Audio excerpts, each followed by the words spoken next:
गौरांग शाह साहब कुछ ऐड करना चाह रहे थे।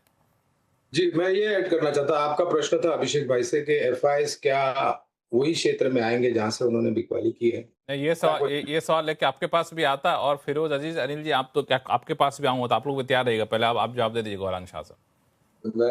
मैं ये कहना चाहता था कि गुरु को ना कोई प्यार मोहब्बत नहीं होता है किसी क्षेत्र से या किसी कंपनी से, लक्ष्मण जी। उनको प्यार मोहब्बत होता है कि भाई उन्होंने पैसे लगाए तो उनको रिटर्न कहाँ से मिलता है। चाहे फिर वो नहीं, आईटी जहाँ हो और पैसा लगाया वहां प्यार मोहब्बत होना भी नहीं चाहिए। हाँ, बिल्कुल। अब ज शेयर बाज़ार में तो होनी ही चाहिए। जीवन में एक बार हमारा ब्याह होता है, एक बार बहुत है। आपको दोबारा इश्क या प्यार मोहब्बत शेयर मार्केट में करने की कोई आवश्यकता है नहीं। तो मैं ये कहता हूँ कि उनको सिर्फ एक ही देखना है कि कौन-सा रिटर्न मुझे कहाँ मिलेगा, यही सवाल रहता है उनके पास।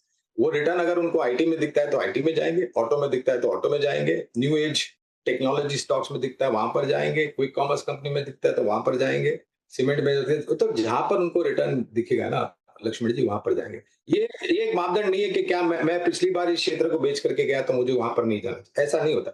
उनको सिर्फ दिखता है कि मुझे रिटर्न कहाँ मिलेगा, उनको जवाब देना होता है जो लोग उनको पैसे देते हैं निवेश करने के लिए। तो रिटर्न दिखेगा वहां पर लोग निवेश करें, मेरे को यही कहना था बस। फिरोज अजीज साहब आएंगे तो अब आना शुरू कर दिए, इंडिकेशन मिला जैसे कि आपने ही बताया, तो कहाँ जाएंगे? देखिए सर, वो कहाँ जाएंगे? पैसिव वे जो फॉरेनर्स हैं, उनकी जो बर्ताव है वो बहुत क्लियरली इंडिकेट कर देते हैं। अच्छी बात है, उसकी कंप्यूटेशन कर सकता है इंसान। अब आज आप देख रहे हैं हमारी निफ्टी 10 निफ्टी कंपनीज में से 4 प्राइवेट सेक्टर बैंक हैं, 1 पब्लिक सेक्टर बैंक है, एक एफएमसीजी, 2 एफएमसीजी कंपनियां हैं, 1 एनबीएफसी है। So if you look at ये जो टॉप 10 वेट्स हैं निफ्टी के, वो 64% हुआ करते थे 6-8 महीने पहले, जनवरी के पहले। फिर एफआई की जो आउटफ्लो आई मार्च के बाद, आप विश्वास नहीं करेंगे कि अब ये 54% रह गए हैं। The top 10 weights are now 54%। Sensex जिसमें 20 स्टॉक कम है, उसमें टॉप 10 63% है। जनवरी से लेके अब तक सेंसेक्स ने निफ्टी को 1% अंडर परफॉर्म किया है। ये क्यों है? क्योंकि कंसंट्रेशन लार्ज स्टॉक्स में सेंसेक्स की जाहिर सी बात है ज्यादा होगी, क्योंकि उधर तो 20 स्टॉक कम है। तो लार्ज स्टॉक से बिकवाली हुई है, लार्ज स्टॉक में परचेज होगा इफ पैसिव्स कम बैक। मैं आनंद सर को सुन रहा था जो एक्स एडी थे, आप ही के चैनल सिस्टर चैनल पे, उन्होंने कहा कि 30 to 40% of FIIs are passive owners. और पैसिव की इतनी मासूमियत होती है कि वो फॉर्मूला पहले दे देता है, और उसकी फ्रंट रनिंग करने वाले काफी सारे एल्गोरिदम्स हैं।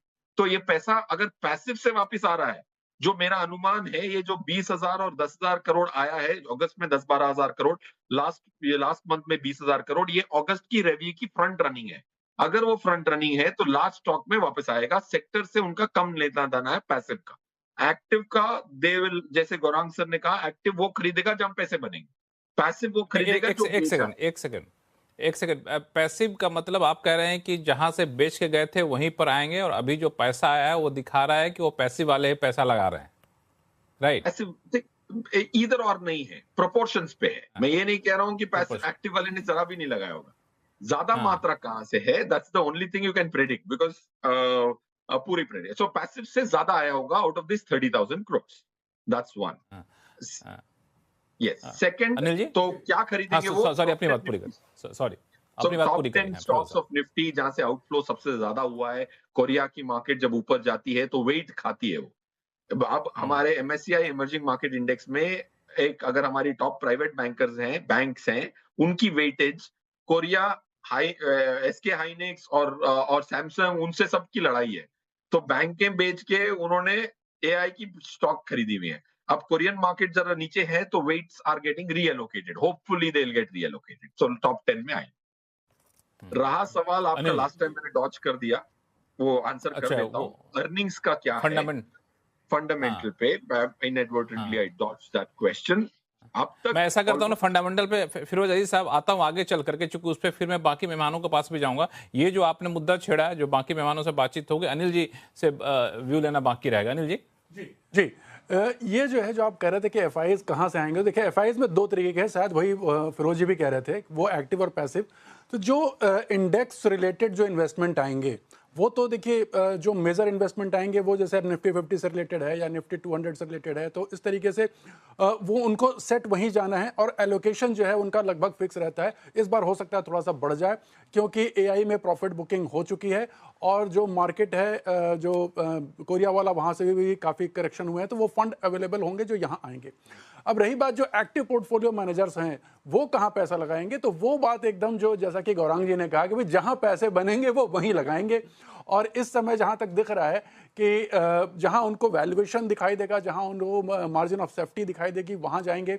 उसमें मुझे जो प्रेफरेंस दिख रहा है लक्ष्मण जी, वो एक तो दिख रहा है सेक्टर वाइज अगर बात करूँ तो एक तो ऑटो बड़ा इंटरेस्टिंग दिख रहा है मुझे, वहाँ ग्रीन शूट्स दिखाई भी दे रहे हैं। इसके अलावा पीएसयू, बैंक्स और कुछ पब्लिक सेक्टर एंटरप्राइजेस जो डायरेक्टली एनर्जी से रिलेटेड हैं, वहाँ मुझे लग रहा है कि वो ज़्यादा इंटरेस्टेड रहेंगे, अपार्ट फ्रॉम जो ब्रॉडर इंडेक्स है उसको छोड़ करके। मैं तो लोगों से पूछा ये सवाल, चूंकि जब हम लोगों को पता चल जाएगा गोरे कहाँ जाने वाले हैं, पहले वहीं घर में पहले हम लोग भी पहुंच जाएंगे, इसीलिए हमारे दर्शक भी पहुंच जाएंगे, इसीलिए मैं सवाल आप लोगों से पूछा। देने लगा देने लगा और आपने सेक्टर भी बता दिया।